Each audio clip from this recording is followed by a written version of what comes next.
12 y 13.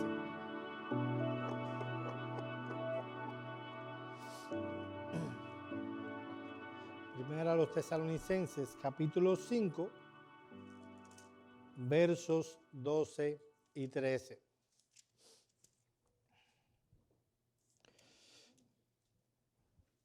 Dice esta porción de la palabra de Dios. Os rogamos, hermanos, que reconozcáis a los que trabajan entre vosotros y os presiden en el Señor y os amonestan, y que los tengáis mucha estima y amor por causa de su obra. Tened paz entre vosotros. Vamos a orar. Señor y Dios, hemos cantado de cómo en Cristo Jesús nosotros hallamos la gracia, sino, más bien fuimos hallados por tu gracia. Hemos cantado de lo grande y lo hermoso que tú eres. Y ahora queremos, oh Señor, ante tu palabra, que tú vengas y hables a nuestros corazones. Señor, ayúdanos a tener como iglesia una perspectiva bíblica de cada cosa que hacemos. Danos luz y entendimiento y guíanos a toda la verdad. En el nombre de Cristo oramos. Amén.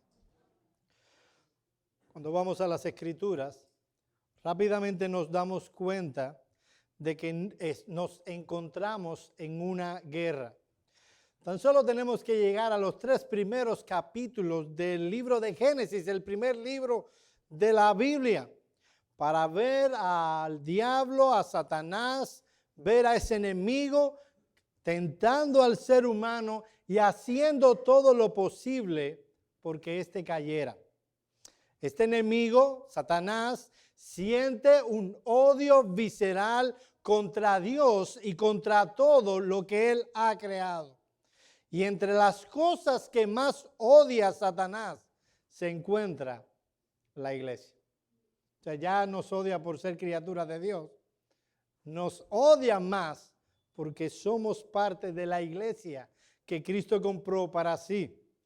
Es allí, en la iglesia, donde el diablo dirige sus más malévolos ataques. La razón de estos ataques es que la iglesia, que la iglesia es la institución que Cristo ha prometido edificar. Es la iglesia por quien Cristo murió. La iglesia es columna y baluarte de la verdad. Por medio de la predicación de la iglesia, los hombres son salvos. La iglesia es el marco donde los creyentes son discipulados y edificados. Por eso el diablo odia a la iglesia. Así que el diablo desea luchar contra la iglesia y su propósito, mis amados hermanos, es destruir toda iglesia local. El diablo sabe que no podrá destruir la iglesia universal. Lo que llamamos en teología la iglesia invisible, la iglesia victoriosa. Pero al menos él hará el mayor esfuerzo posible por destruir las iglesias locales que son el testimonio fiel que tiene la palabra de Dios en este mundo. A menos que una persona tenga contacto con la iglesia, será difícil, si no imposible, que encuentre la salvación. Por eso Cipriano decía que no puede tener a Dios por padre el que no tenga a la iglesia por madre.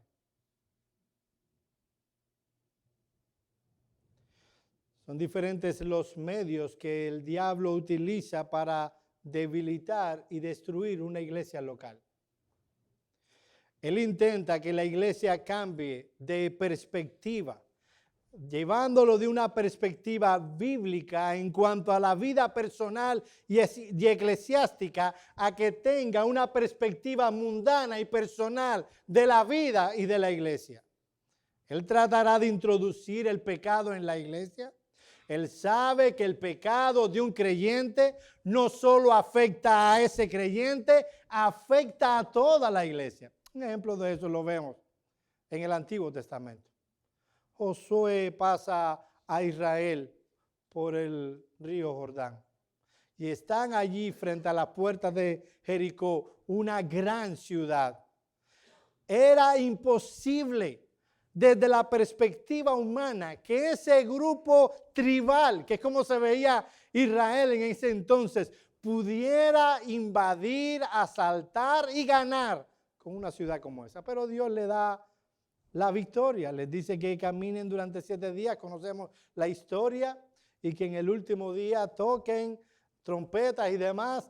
Los muros se cayeron, invadieron la ciudad, una ciudad tremenda, grande. Los muros dice que podían pasar 2 carros sin chocar. Así de gruesos eran los muros. Dios había dado un mandamiento: no toquéis nada. Es una ciudad maldita. No se queden con nada. No tengan nada de esa ciudad. Destruyanlo absolutamente todo. Y aquí viene un hombre que dice: pero qué severo es Dios. ¿Qué hay de malo tener un lingote de oro y unos vestidos? No hay nada de malo en eso, que Dios nosotros tenemos. Así que ese hombre toma eso, nadie lo ve, nadie lo está viendo, llega a su tienda, lo esconde dentro de la tienda y dice: nadie me vio, todo está bien. La siguiente ciudad que debían asaltar era Jai, una ciudad que era una aldeíta. Tanto así que Josué dice: mira, llévense unos 3,000 soldados, tranquilo, eso es pan comido, denle allá. Y esa aldeíta le inflige tremenda derrota a Israel. Y se dan cuenta que algo había cambiado. No puede ser que Jericó, una gran ciudad, caiga entre nosotros y una aldea nos gane. ¿Qué pasa? Que Dios no está con nosotros. Y todos conocemos la historia. Cómo Dios revela que este hombre cometió un pecado en lo oculto cuando pensaba que nadie lo veía, pero que Dios sí lo ve, porque no hay cosa oculta bajo el sol que Dios no contemple. Hacemos cosas y pensamos: nadie me ve, Dios nos ve.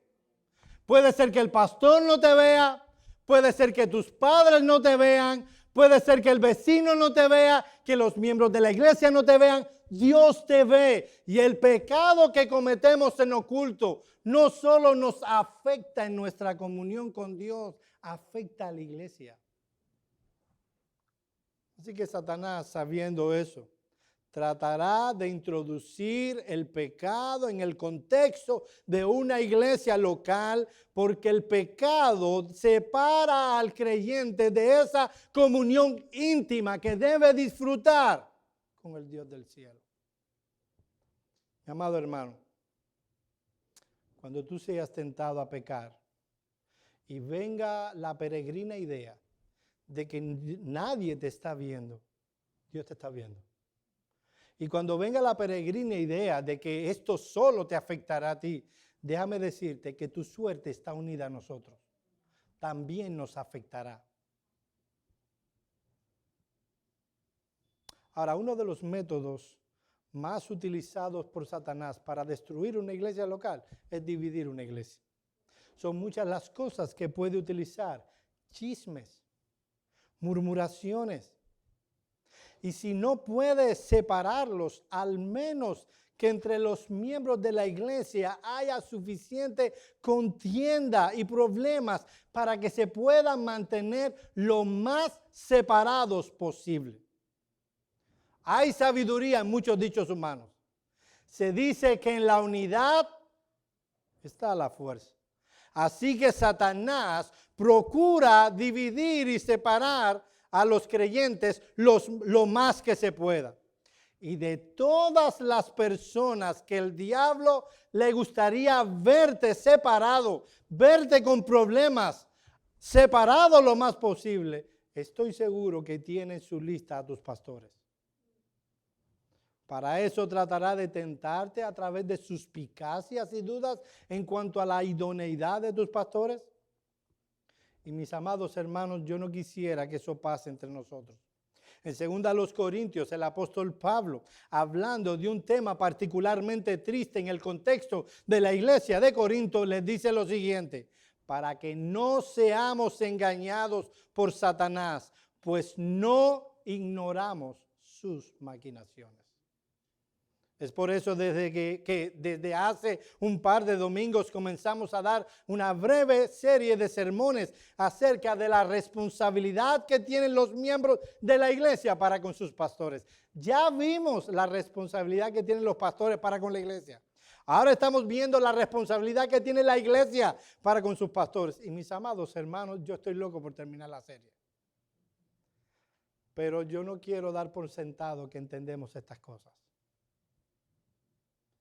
En 1 Corintios 5, 12 y 13, que leímos hace un momento, se nos enseña que el primer deber que debiera tener una iglesia para con sus pastores es del aprecio y reconocimiento. Miren el texto una vez más. Os rogamos, hermanos, que reconozcáis a los que trabajan entre vosotros y os presiden en el Señor y os amonestan, y que los tengáis en mucha estima y amor por causa de su obra. Tened paz entre vosotros.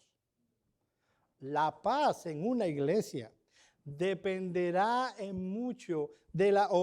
dependerá de la relación que tengan los miembros de la iglesia con sus pastores.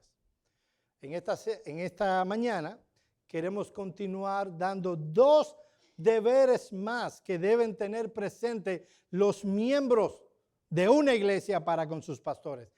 Ya vimos que le deben amor y reconocimiento. En segundo lugar, los creyentes deben velar por la reputación de sus pastores. Vayan conmigo, por favor, a 1 Timoteo, capítulo 5, versículos 17 al 20. 1 Timoteo, capítulo 5, versículos 17 al 20.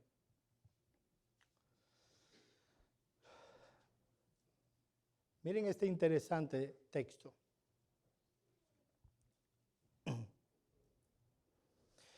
Los ancianos que gobiernan bien sean tenidos por dignos de doble honor, especialmente los que trabajan arduamente en la palabra y en la enseñanza.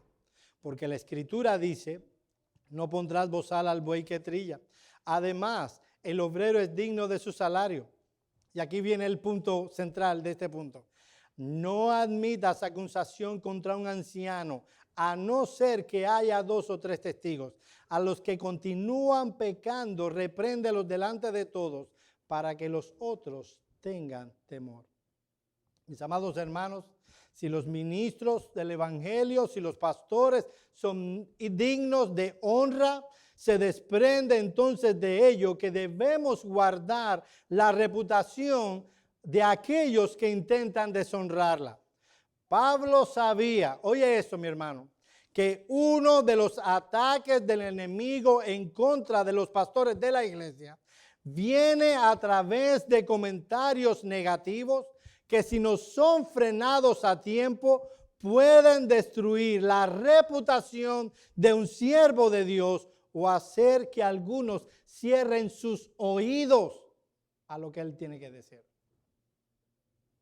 Como veíamos la vez pasada, cuando tratamos el asunto de los deberes de los miembros hacia los pastores, muchos se resienten ante la autoridad de los pastores y contra sus amonestaciones y enseñanzas. Y ese resentimiento es caldo de cultivo para que surjan en la congregación comentarios contra ellos. Miren lo que dice Amós 5:10. Yo lo voy a leer, no lo busque. Hablando de Israel, dice: ellos aborrecieron al reprensor en la puerta de la ciudad, y al que hablaba lo recto abominaron. ¿Sabe de quién está hablando el profeta Amós? Está hablando de que Dios había hablado al pueblo y ellos no aceptaron la reprensión de Dios, más bien lo aborrecieron. No es cómodo, yo entiendo, que nos digan: no lo estás haciendo bien. Yo entiendo eso. A mí no me gusta cuando me dicen: lo estás haciendo mal. Pero mis amados hermanos, a veces el medio que Dios utiliza para encaminar nuestras almas al bien y lo correcto, es precisamente que alguien nos advierte. Como alguien ha dicho al respecto, cuando las personas se enojan con sus líderes, piensan que tienen el derecho de atacarlos y decir lo que se les ocurra. Por eso la Escritura provee protección a los ancianos al afirmar: contra un anciano no admitas acusación, sino con 2 o 3 testigos. Esto significa, dice el comentarista, no escuchen acusaciones sin fundamento y no acepten automáticamente como verdadero un cargo contra un anciano. De hecho, mis hermanos, eso es lo que nosotros hacemos con ustedes. Algunos han tenido ya la amarga experiencia que yo les diga ni me cuentes. No es amarga, yo creo que es buena, porque estoy enseñando. No me cuentes, no quiero saber. Ya tú hablaste con él, con esa persona. No, ve y hablar con él. Y después viene y me dice. O fulano me dijo, no debió decirte. Muy mal. Nada, no debió decirte. Así que lo que les estoy pidiendo es lo que hago con ustedes. Guardo vuestra reputación. No permito que nadie venga y me cuente algo de ustedes sin verificar primero que lo hablaron con ustedes y que le dijeron que me lo iba a decir a mí. No quiero que el diablo tome ocasión ni ventaja en algún sentido en nuestra relación, y no permito que vengan alguien a amargarme el oído. Queridos hermanos, la Biblia condena fuertemente el chisme y la murmuración. No importa quién sea la víctima del chismoso, no importa. O sea, no estoy hablando del miedo de los pastores, de quien sea. Nosotros debemos frenar a todo aquel que quiera esparcer un comentario negativo de otros en la iglesia.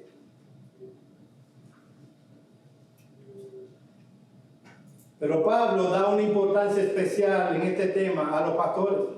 No solo porque ellos serán los más susceptibles a ser atacados, sino por el daño tan grande que esos comentarios pueden hacer en el alma de aquellos que escuchen. Los chismes son sabrosos. La murmuración es sabrosa, ¿no es verdad? Para un chisme hace falta 2 personas. No hay chisme con uno solo. Dice Proverbios en el capítulo 18, versículo 8, las palabras del chismoso son bocados suaves y penetran hasta las entrañas. Pero cuando el chisme es contra una persona de preeminencia, es más sabroso todavía. Y el diablo lo sabe. Él sabe cómo a muchas personas les encanta prestar oído a rumores que tienen a los líderes como tema. Y cómo él se encarga, el diablo, de tentar a algunos de la iglesia para que esparzan esos comentarios o esos rumores negativos sobre los pastores y así frenar la efectividad de ellos. ¿Te enteraste? Miren, mis hermanos, aquí la mayoría de los que están aquí, lo digo para la visita, son mis amigos. Ellos me conocen por delante, por detrás, de todo lo que pasa en mi casa. O sea, lo estoy diciendo en la visita para que sepan que yo no estoy velando por algo oculto, no hay nada oculto. Estoy hablando de lo que puede pasar en el futuro.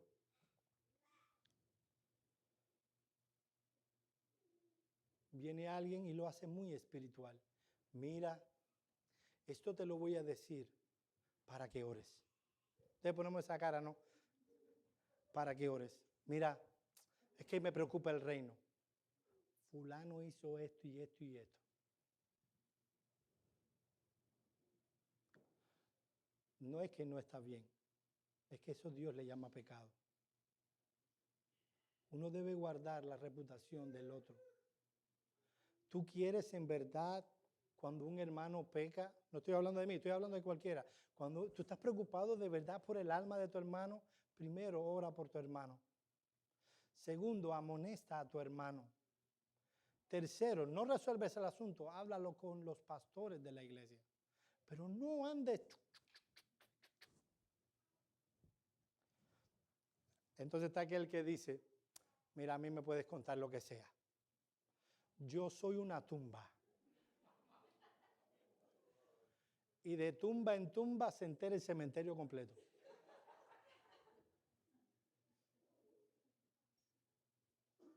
Ahora, eso es más peligroso y más dañino cuando se trata de un pastor.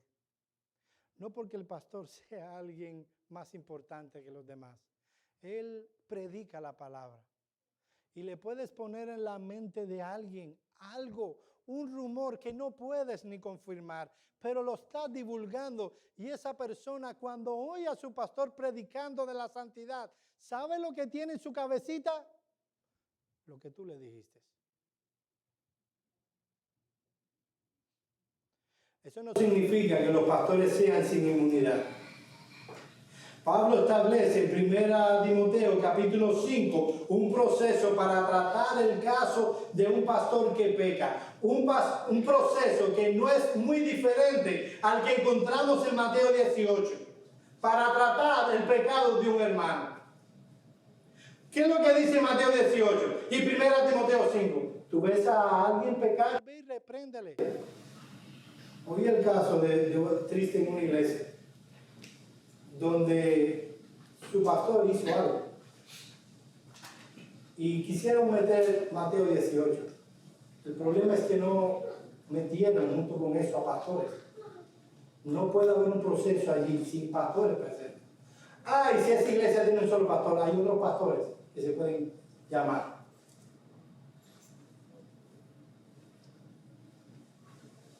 La palabra enseña que debemos guardar la reputación de nuestros pastores. En segundo lugar, el deber de la iglesia, primero el deber de la iglesia honrar y apreciar y valorar el ministerio de sus pastores. El deber de la iglesia velar por la reputación de sus pastores. En tercer lugar, los creyentes deben honrar a sus pastores soportándolos económicamente y en forma digna. Y voy a poner el parche antes de que salga el hoyo. Mis amados, y más bien por la visita, no por los miembros de la iglesia que me conocen. Yo desde que tengo 19 años estoy predicando con bastante frecuencia la palabra. Y desde que tengo 22, casi cada domingo. Desde que tengo 27, yo he estado al frente de una iglesia. Y tengo 47 años. O sea, llevo estando al frente de una iglesia más de 20 años. Y yo nunca he recibido remuneración de una iglesia. Lo que les voy a enseñar es porque es parte de las Escrituras. Es un asunto delicado, sobre todo en nuestros días donde hay tantos ladrones de la fe, donde hay tantos hombres que se están aprovechando del pueblo de Dios para vivir la dulce vida. Pero es un tema que es ampliamente presentado en la Escritura. Y si queremos ser bíblicos y enseñar todo el consejo de Dios, entonces tenemos que hablar del tema. En los 7 años que llevo en este lugar, será la primera vez que tratamos a profundidad de este tema. No es que no lo hayamos mencionado por aquí o por allá, pero que yo les dé instrucción bíblica clara y lo más profunda que yo pueda al respecto es la primera vez en 7 años. Es obvio que no estamos buscando para nosotros nada. Estamos buscando que Dios sea glorificado y que tengamos una mente bíblica en todo cuanto hacemos. Entonces, ¿cuál es uno de los deberes claros que presenta la Escritura? Para con sus pastores, ellos deben honrarlos, soportándolos económicamente de una forma digna. Ese principio lo podemos extraer de la Escritura aún desde el Antiguo Testamento. En el Antiguo Testamento existían dos órdenes ministeriales, los sacerdotes y los levitas. Los levitas se sostenían con el diezmo de la congregación, mientras que los sacerdotes se sostenían con el diezmo de los levitas. Miren lo que dice un comentarista al respecto.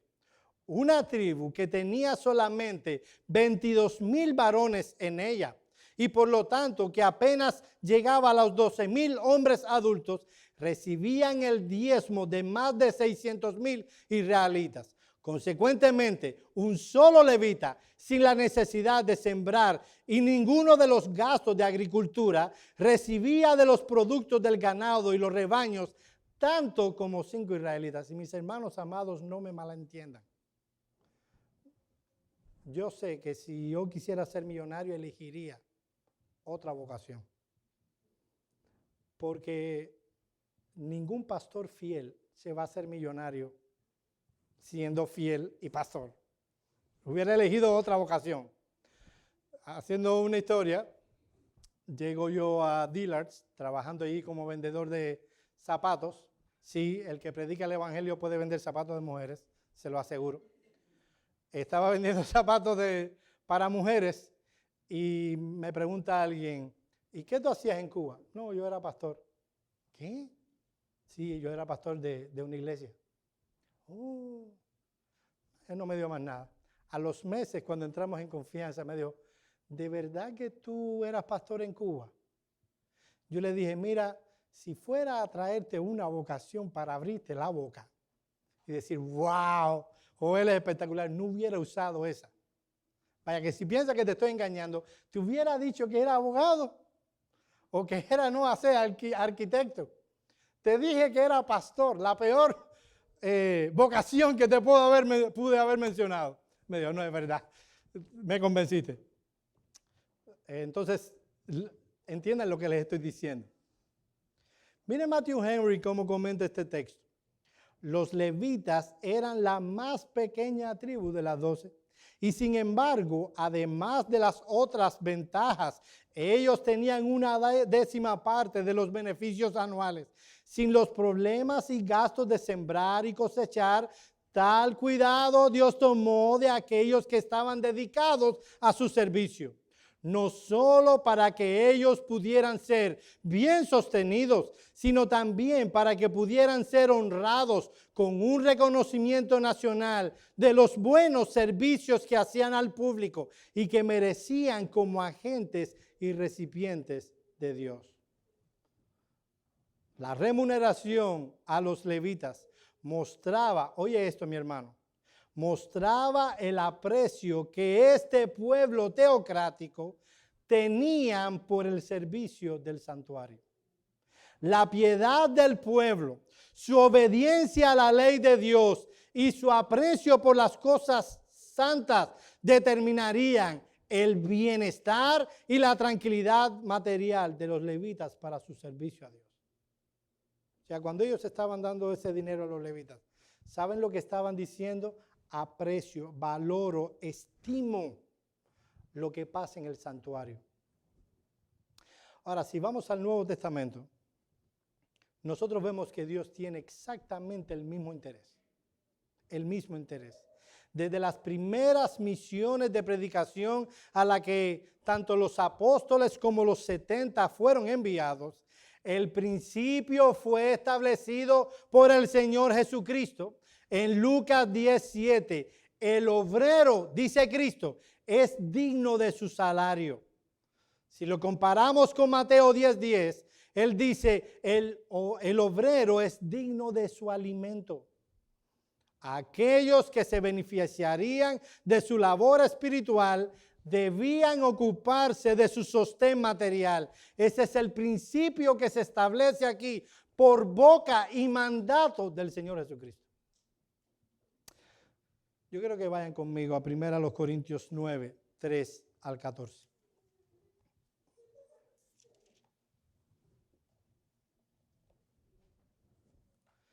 Mi amado hermano, decía Martín Lutero que el cristiano debía convertirse 2 veces. Primero debería convertir su alma, y luego debía convertir su bolsillo. Yo sé que era un chiste de Martín Lutero. No lo entendemos en nuestro día. Yo sé, mis amados hermanos, que estamos hablando de un tema difícil. Pero está en la Escritura. Yo no he mencionado el Corán todavía, ¿verdad? Primero a los Corintios 9, 3 al 14. Déjenme ponerlos en contexto. ¿Cuál es el contexto? Por ciertas razones que tenía que ver con el estado espiritual de la iglesia en Corinto, Pablo había determinado no recibir ni un centavo de esa iglesia. Qué pena que una iglesia que fue fundada por el apóstol Pablo, que se beneficiaban del ministerio del apóstol Pablo, Pablo tenga que decirle: a ustedes no les acepto un centavo. Ahora, que él no aceptara dinero de ellos no quería decir que no fuera un derecho. ¿Oíste cómo lo tratará Pablo? Como un derecho. No es algo que si se quiere, no, es un derecho. Miren cómo lo dice el apóstol Pablo, versículo 3. Pero he enviado a los hermanos para nuestro gloriarnos de vosotros no sea en vano en esta parte, para que, como lo he dicho, estéis preparados, porque no sea que vinieren conmigo algunos macedonios y os hallen desprevenidos. No avergoncemos nosotros, por no decir vosotros, de esta vuestra confianza. Por tanto, tuve por necesario exhortar a los hermanos que fuesen primero a vosotros y preparasen, perdón, yo decía, ¿a dónde yo voy y de dónde vengo? Estoy leyendo 2 a los Corintios. Yo entusiasmado leyendo y yo decía, pero ¿y esto qué cosa es? Si puede, no. Déjeme tomar agua.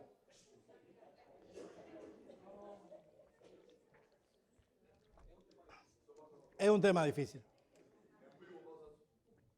¿Ya? Primero a los Corintios 9, 3 al 14.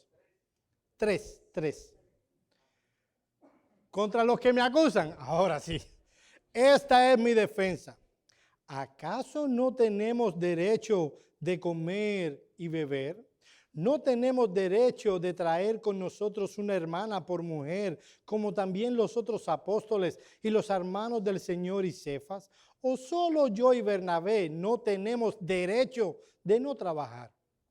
¿Quién fue jamás soldado a sus propias expensas? ¿Quién planta viña y no come de su fruto? ¿O quién apacienta el rebaño y no toma la leche del rebaño? ¿Digo esto solo como hombre? ¿No dice esto también la ley? Porque en la ley de Moisés está escrito: no pondrás bozal al buey que trilla. ¿Tiene Dios cuidado de los bueyes? ¿O lo dice enteramente por nosotros? Pues por nosotros se escribió, porque con esperanza debe arar el que ara, y el que trilla con esperanza debe recibir el fruto. Si nosotros sembramos entre vosotros lo espiritual, ¿es gran cosa si segáramos de vosotros lo material? Si otros participan de este derecho sobre vosotros, ¿cuánto más nosotros? Pero no hemos usado de este derecho, sino que lo soportamos todo por no poner ningún obstáculo al evangelio de Cristo. ¿No sabéis que los que trabajan en las cosas sagradas comen del templo y que los que se sirven del altar participan? Así también ordenó el Señor a los que anuncian el evangelio que vivan del evangelio. Si nosotros vemos los primeros 3 versículos que leímos, del 3 al 6, el apóstol hace 3 preguntas que reclaman una respuesta afirmativa. La primera tiene que ver con la responsabilidad que tiene la iglesia de proveer para el sostén del ministro. ¿Acaso no tenemos derecho de comer y beber? La respuesta espera un rotundo sí. Ahora, como bien señala Kistemaker, lo que Pablo está hablando de comer y beber a costa de la iglesia de Corinto. Dice Josh al respecto: el derecho de que se trata es el de abstenerse de trabajar secularmente y a ser sostenido por la iglesia. La segunda pregunta tiene que ver con lo mismo, pero amplía considerablemente el panorama. Dice, ¿no tenemos derecho de traer con nosotros una hermana por mujer? Viste, mi amor, te puedo decir hermana. Los apóstoles no tenían un ministerio usualmente estacionario. Era más bien itinerante. De ahí que Pablo hable de traer con él a su esposa. Aunque Pablo era soltero, lo que establece en el texto es que no solo tenía el derecho a ser sostenido él por la iglesia como un individuo soltero, sino que de haber estado casado, la iglesia debía proveer suficiente para su esposa también, lo suficiente para que Pablo viajara con ella sin que ella ni él se vieran en la necesidad de trabajar tiempos extras y así cubrir sus gastos. También podemos añadir que la remuneración de los ministros debe tomar en cuenta la carga financiera de cada uno en particular. No es lo mismo un hombre soltero que un hombre con familia. Y la iglesia tiene que estar al tanto de eso. Déjeme hacer un paréntesis. En cierto sentido, y solo en cierto sentido, los pastores son empleados de la iglesia. Nosotros somos más que eso, somos empleados de Cristo, pero somos empleados de la iglesia. Mis amados hermanos, ¿cómo nos gustaría que fuera nuestro empleador? ¿Por qué cosas de nuestra vida nos gustaría que Él se preocupara? ¿Qué cosas nos gustaría que estuviera en nuestro salario? ¿Qué cosas nos gustaría que nuestro empleador estuviera al tanto? La iglesia debe ser un buen ejemplo de lo que es un buen empleador. Si hablamos mal de nuestro empleador porque no se ocupa de ciertas cosas, porque no tiene preocupaciones por ciertas cosas de nuestra vida, mis amados hermanos, como iglesia debemos pensar de igual manera. Como nosotros queremos que sean nuestros empleadores, ese es el punto, así debemos ser nosotros como iglesia. La tercera pregunta es más directa. ¿O solo yo y Bernabé no tenemos derecho de no trabajar? Kistemaker traduce este texto de la siguiente manera. ¿No tenemos Bernabé y yo derecho de abstenernos del trabajo físico? Otra vez la respuesta es afirmativa. Ellos tenían el derecho de dedicarse exclusivamente a la obra espiritual, siendo sostenidos materialmente por la iglesia. Luego siguen tres preguntas retóricas que demandan una respuesta negativa. Miren el versículo 7. ¿Quién fue jamás soldado a sus propias expensas? ¿Quién planta viña y no come de su fruto? ¿O quién apacienta el rebaño y no toma leche del rebaño? Hay tres figuras que Pablo utiliza aquí. La figura de un soldado, la figura de un labrador y de un pastor de ovejas. Y luego él los lleva a pensar en estas figuras. Mis hermanos, los soldados no se emplean cuidando la ciudad, el país, defender el país durante el día y trabajan durante la noche como civiles. Más bien, el gobierno debe suplir lo que estos hombres necesitan para que puedan funcionar bien como soldados, defender al país y al mismo tiempo cuidar sus propias familias. La segunda figura es la de un labrador y su viñedo. ¿Quién planta viña y no come de su fruto? La respuesta es nadie. El agricultor se sostiene del fruto del trabajo. ¿O quién apacienta el rebaño y no toma de la leche del rebaño? La respuesta sigue siendo la misma. Nadie. Tanto el soldado como el agricultor, como el pastor, reciben remuneración por la labor que realizan. ¿Por qué entonces no debería recibirla el ministro del Evangelio por una labor tan absorbente, útil y laboriosa? ¿Saben lo que pasa? Obviamente tiene que ver con que no sabemos las cosas en las que están metidos los pastores. Pero ¿saben cómo Pablo, al hablar del trabajo, hablaba del ministerio. Él usaba una palabra particularmente cada vez que hablaba de eso. Agonizomai. Esto es un arduo trabajo.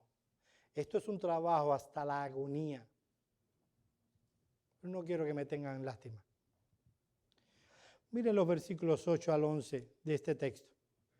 Digo esto solo como hombre. ¿No dice esto también la ley? Porque en la ley de Moisés está escrito, no pondrás bozal al buey que trilla. ¿Tiene Dios cuidado de los bueyes? ¿O lo dice enteramente por nosotros? Pues por nosotros se escribió, porque con esperanza debe arar el que ara, y el que trilla con esperanza debe recibir del fruto. Si nosotros sembramos entre vosotros lo espiritual, ¿es gran cosa si segáremos de vosotros lo material?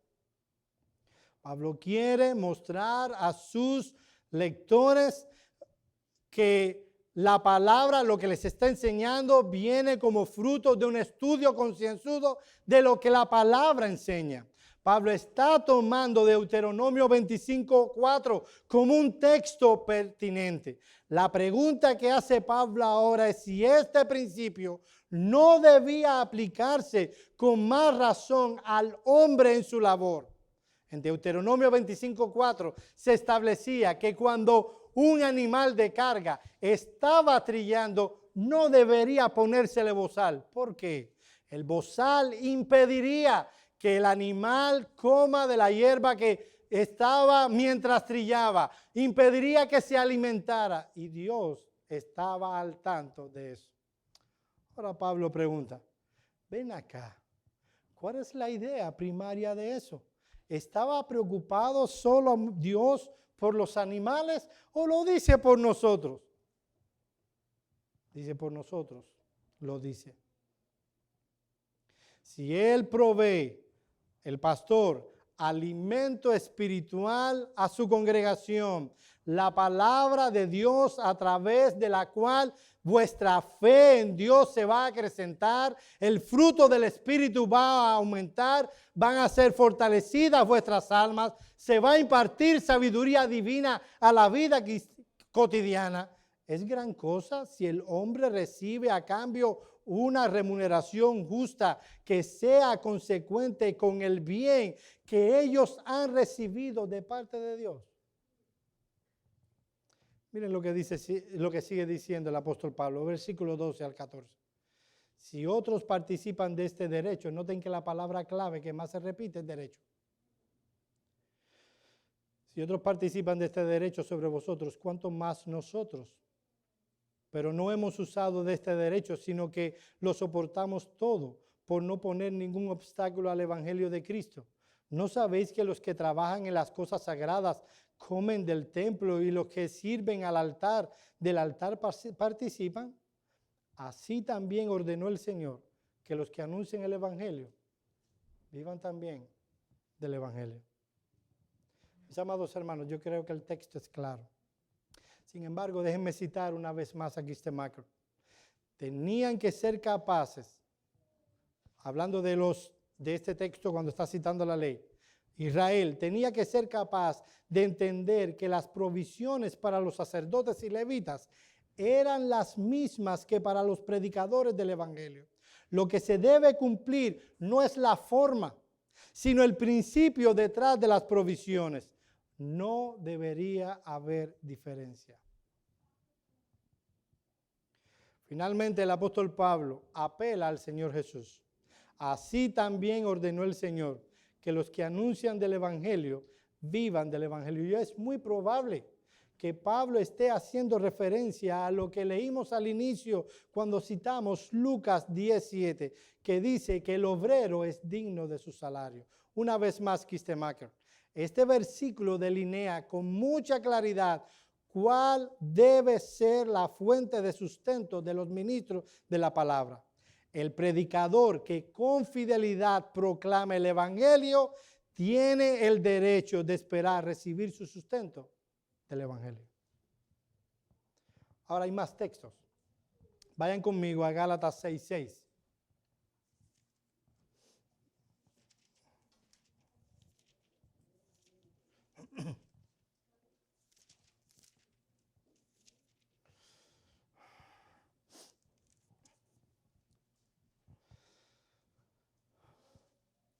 Dice, el que es enseñado en la palabra, haga partícipe de toda buena cosa al que lo instruye.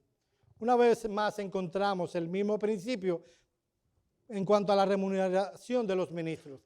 El que es enseñado en la palabra debe mostrar su aprecio hacia aquel que lo enseña, haciéndole partícipe de toda cosa buena. Esto no se limita a bienes materiales, sino que también incluye muestras de aprecio, palabras de estímulo, pero indudablemente el aspecto material.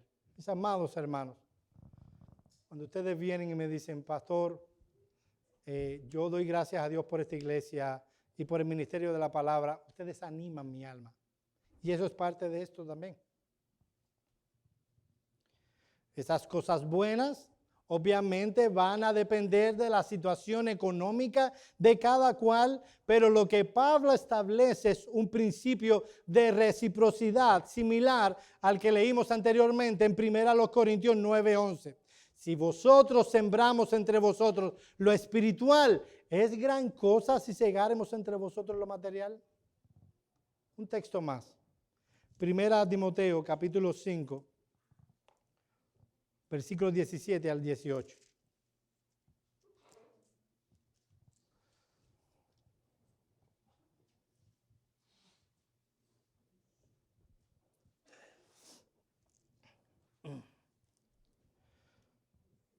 Primera Timoteo 5, 17 y 18. Miren lo que dice este texto. Los ancianos que gobiernan bien sean tenidos por dignos de doble honor, mayormente los que trabajan en predicar y enseñar, pues la Escritura dice, no pondrás bozal al buey que trilla, y digno es el obrero de su salario. La idea es que si tenemos un ministro, él trabaja en predicar y enseñar, él gobierna bien a la iglesia, él es digno de doble honor. Y mis hermanos, hay mucho que decir de este texto, pero hay una cita que quiero traerles, que yo creo que es pertinente, y no vamos a hablar más del texto. Solo vamos a dar algunas aplicaciones. Miren lo que dice un comentarista. La palabra honor expresa la compensación económica de una manera profundamente cristiana. La provisión material a los ancianos es el verdadero honor debido a los ancianos, y tal honor comunica la estima, la consideración y la cariñosa solicitud de la congregación. Ese salario va a decir, nosotros apreciamos, amamos tu ministerio entre nosotros. Continúa diciendo este comentarista. Oigan esto. No deberíamos ser como las personas que, según describe Hendrickson, piensan que si se debe conceder algún honor a los pastores, debe ser en la hora del sermón fúnebre. O que las palabras del conocido comentarista Ken Lenski, las coronas no deben ser colocadas en la tumba después de su muerte. Hay que darles flores ahora para animarlos en su trabajo. Mis hermanos, un tema de este es sumamente importante. ¿Saben por qué? Porque el catolicismo romano es difícil de despegarse. Y somos latinos. Venimos de un contexto católico romano. Tenemos la idea de que el piadoso siervo de Dios debe pasar hambre y necesidad para que así su fe crezca y demás.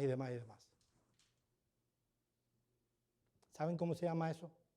Una perspectiva franciscana del ministerio. Son los franciscanos los que hicieron votos de pobreza. Eso es católico romano. Lo que estamos hablando es lo que enseña la Biblia. ¿Qué principios se derivan de estos textos?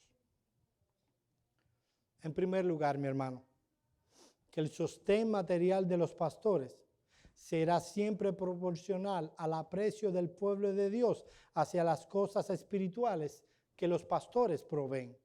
Cuando el pueblo aprecia las cosas espirituales que Dios provee a través de sus pastores, es compelido a mostrar ese aprecio a través de una provisión generosa. Miren lo que dice Sproul acerca de esto que estoy diciendo. Nosotros vivimos en una economía de mercado en la cual los médicos se encuentran entre los profesionales más pagados. Los ministros del Evangelio, por otra parte, se encuentran entre los peor pagados.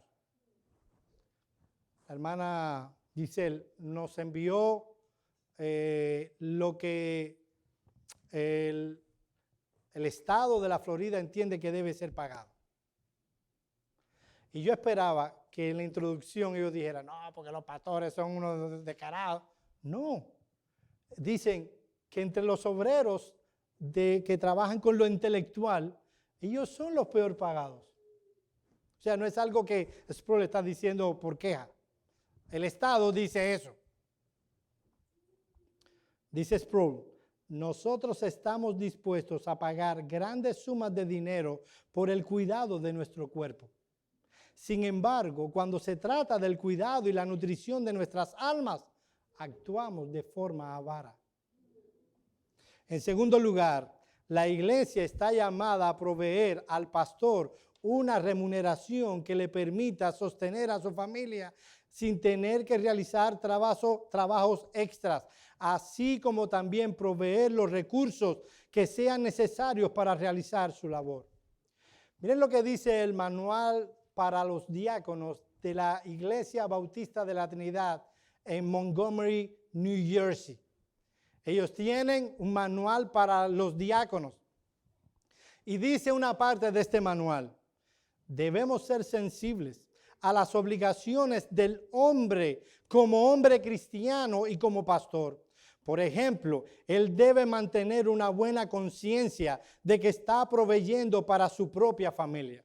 Si nosotros vamos a 1 Timoteo 5:8, se dice que toda persona, todo hombre debe proveer para su familia. Que si un hombre no está proveyendo para su familia, ha negado la fe y es peor que un incrédulo. Y lo que están diciendo estos hombres es que a la hora de nosotros ver el salario del pastor, él debería tener una limpia conciencia ante Dios de que él no ha negado la fe, que él está proveyendo lo suficiente para su familia. Dice este manual que es capaz de compartir con los demás, Efesios 4:28, y que puede cumplir con su deber de mostrar hospitalidad. 1 Timoteo 3:2. De igual modo, la iglesia debe tomar en cuenta la necesidad que tiene el pastor de recursos tales como libros, revistas teológicas, capacitación. Cada iglesia debe proveer estos recursos en la medida de sus posibilidades, entendiendo que el crecimiento de su pastor redundará en beneficios espirituales para él y para la iglesia. Por cuanto cada pastor que está mejor equipado va a poder realizar mejor su función. En tercer lugar, la prosperidad general de la congregación debe reflejarse en la prosperidad de los pastores. No es como enseñan los de la teología de la prosperidad, que ellos enseñan la prosperidad del pastor debe reflejarse en la prosperidad de los miembros. Ellos te dicen, dame a mí y Dios te va a dar el doble. Lo que estoy diciendo es lo contrario. La iglesia prospera y fruto de esa prosperidad que Dios le da a ustedes, fruto de su trabajo, entonces los pastores deben progresar junto con ustedes. Cuando el hermano prospera, eso ha de reflejarse en la vida de aquellos que le sirven cuidando de su alma. En cuarto lugar, dado que el salario de los pastores es incluido en nuestras muestras de honra que la iglesia le debe, este asunto debe ser tratado de forma digna, tanto delante de la congregación como delante del pastor. El obrero es digno de su salario. La forma como este asunto es tratado y aplicado en la iglesia debe mostrar dignidad.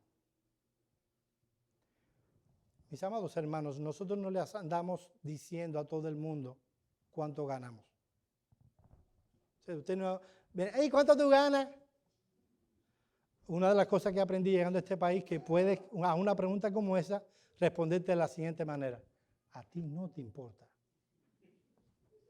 Le puedes responder así, ¿verdad? Porque el salario, que es fruto del trabajo de uno, se trata con dignidad. De igual manera cuando hablamos del salario del pastor. Finalmente, la perspectiva que la Biblia da de este tema, oye esto, mi hermano, la perspectiva que la Biblia da de este tema es primordialmente espiritual.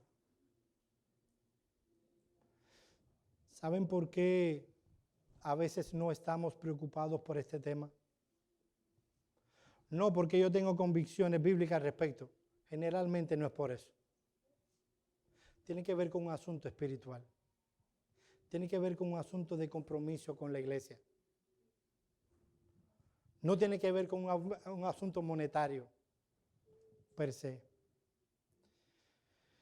Mis amados hermanos, he aquí dos de los deberes que tienen los miembros de la iglesia para con sus pastores.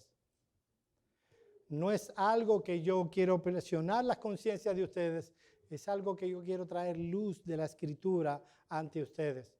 Nosotros queremos ver esta iglesia progresando para la gloria de Dios.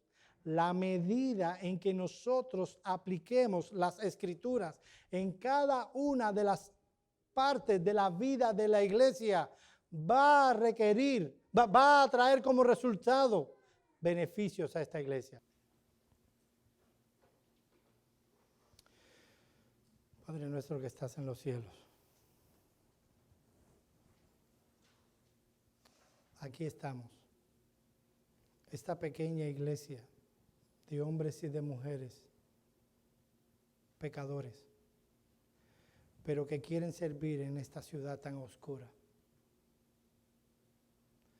Señor, nosotros estamos con pocos recursos, pero tuyo es el mundo y su plenitud, incluyendo los que en él habitan. Y es a ti a quien clamamos y oramos. Señor, provee lo necesario para que no solo un pastor, sino varios pastores estén sirviendo en esta iglesia. Queremos ver cosas